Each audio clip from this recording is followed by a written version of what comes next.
There's like 3 of them, man. Just come over here and take a look. Okay, all right. I'm gonna have to be honest with you. It's a bit funny actually if you think about it. You know that thing I said that was in my eye? Yeah. Yeah, that thing. Yeah. It's blindness.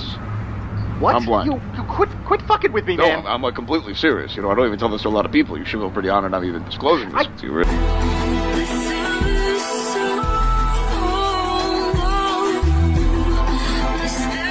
So the trailer for Daredevil Born Again just dropped. We're going to try to do a live reaction and some initial thoughts about it and what we can expect. So let's just get right into it.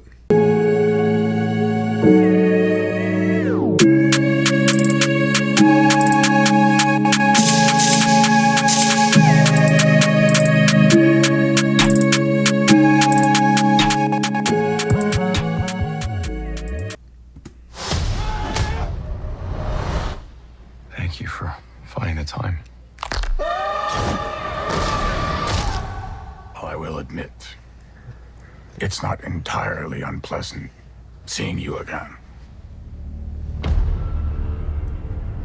You've come up in the world. Brought the whole gang I back. could say the same about you. The mayor serves his city. I can see you're not entirely convinced. Can you blame me?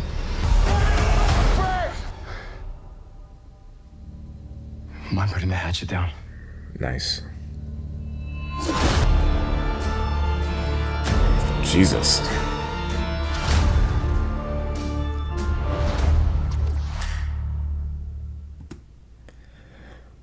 Wow. Okay. So it seems like Marvel's really going to lean into the mature rating on this show. I honestly thought that I saw Frank Castle a little bit earlier. Like, I think it was right here. Terms with a violent nature. Okay, that's not him. All right, so, well, maybe it is. Hang on. The violent. I'm sorry, I kind of want to see if that's... Okay, so that's not him. Okay, so initial thoughts. It's nice that they brought the whole gang back together from the original show. Pretty much everybody from the original series on Netflix is back. The main characters, the main villain, main heroes and his friends, Frank Castle as the Punisher. So, okay, so initially, I got a text message earlier from Gaming with Dairon. He's in the group chat. I didn't know what the text that he sent was or what it meant, but I'm going to show you a picture that he sent, and it's going to have to do with this guy right here, I'm assuming. Here's the picture. Maybe I'll put it in the actual video so you guys can see it a little bit better.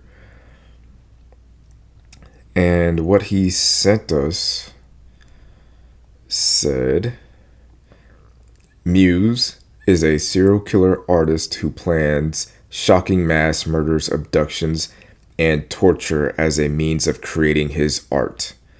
So I'm guessing that's who this guy is, because that's kind of what he looks like. And if that's the case, the show might be pretty crazy. They're definitely going to lean into the R rating here. I have high expectations for the show, just based on what Netflix and Marvel were able to do with the show previously in the first run that they did with it. I know Marvel hasn't been on the greatest run of TV shows of late, but they have changed how they do things. Like previously with the Marvel shows, it would say, Marvel Studios, but now they finally decided to make a Marvel television division for these TV shows and treat these projects as actual TV shows and have showrunners and producers and TV writers, and not just making a 2-hour Marvel movie and cutting it up into 6 or 7 episodes of a disjointed TV show. So this is going to be actually something that was made for TV. Like the people that work on the show are working on it for it to be a TV show and not just bits and pieces of a Marvel movie. So I'm not going into, especially Daredevil, like this is an established character, established characters, stories, backstory. Now I kind of want to rewatch the first few seasons to kind of, maybe just follow up on the last season, because they even had Bullseye in here, which was pretty cool. He was in the final season of Daredevil. I'm surprised they brought him back. I'm glad they brought him back because he was a great character. But like, there's so many things that have already been established in this world, and the people that have been working on the show, I'm assuming, know that and know that they can't mess this one up. I know they had to do like rewrites and reshoots because there was like an issue with the script, and it was just like, all right, we're halfway through the series and he hasn't even put the suit on, he hasn't even become Daredevil or whatnot. So I'm not sure how many let me see if I can look this up and see how many actual episodes this show is going to be. All right, so Daredevil is going to be 18 episodes. Now, based on all the Marvel shows that they've done, Loki, Hawkeye, or Captain America and Winter Soldier, WandaVision, Echo, She-Hulk. What other shows? Well, the other shows probably don't even matter. But anyway, out of all the shows that they have done, this is by far going to be the longest show, 18 episodes. So that means that they're really going to really spread this story out and really, explore what is going on, what's been going on, what had been going on. I'm curious to see if this ties into, if they mention anything about Matt Murdock representing Spider-Man. Like, I know that everybody has forgotten who Spider-Man is in terms of being Peter Parker, but do they at least mention that, hey, I did defend Spider-Man? Do they mention anything about She-Hulk? Does Echo make an appearance in this show? This show, the characters are based in New York. The Avengers technically are based in New York. Like, I'm not looking for like a super heavy cameo fest, but like, maybe not Hawkeye, but obviously they're probably not going to throw Miss Marvel in there. But I don't know, Nick Fury maybe. Shield, any kind of mention of Shield at all. This with Fisk being the mayor of New York, this would be like the perfect opportunity to like blend Daredevil and Spider-Man together in the same universe, in the same, like, they've shared the screen together, but actually fighting against Fisk together would be really awesome to see. Like, this version of Daredevil and the version of Spider-Man we have now, like, not the Avengers Spider-Man, the nobody knows who I am, I'm on my own kind of Spider-Man. I wouldn't mind seeing that version of Spider-Man and this version of Daredevil going at it with Fisk. I'm curious to see why Daredevil is no longer being Daredevil. What happened with the Punisher?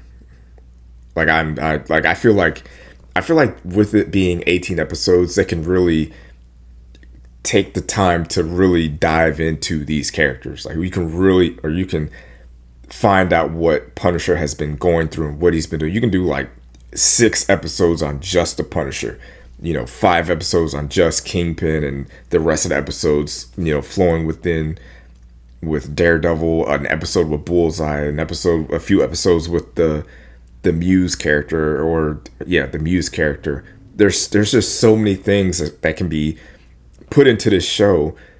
And honestly, if this was with the previous iteration of how Marvel did TV shows, I would be nervous. But the fact that they've decided to dedicate themselves into making good TV shows, I'm definitely way more excited, because previously they would have tried to fit all these things into 6 or 7 episodes and just force everything in there, and it's all disjointed and messy, and they would have had to cut some things and nothing would have made sense. I'm telling you, with this TV show, my expectations are through the roof. Like, I want to get to episode 18 and be able to definitively say, this is the best Marvel show they've ever done. Those are my expectations for this show.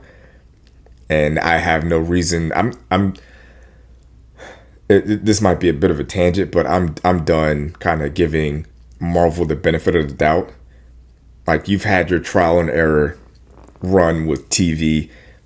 It's a multi-billion-dollar company. Like, you have access to the best writers, the best directors, the best actors, the best special effects, the best stunt coordinators, the best composers, the best producers, the best CGI people, the best special effects people, best stunt coordinators, etc., etc., etc. You have access to everybody and the best of them. I'm not lowering the standard for Marvel products anymore, whether it be TV, movies. Well, I only do TV and movies, so anything else, it is what it is. But like, I'm not gonna go into it being like, oh, well, they tried their best. No, it needs to.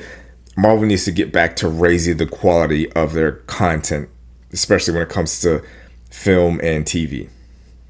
Like, we talked about it previously with the Superman trailer and how that looked, and me saying that Superman being a hit in the box office and critically is a good thing, because Marvel needs the competition. Marvel can no longer just sit on his hands and just put whatever out. They need to get on their game and be like, all right, we need to put out the best that we can put out.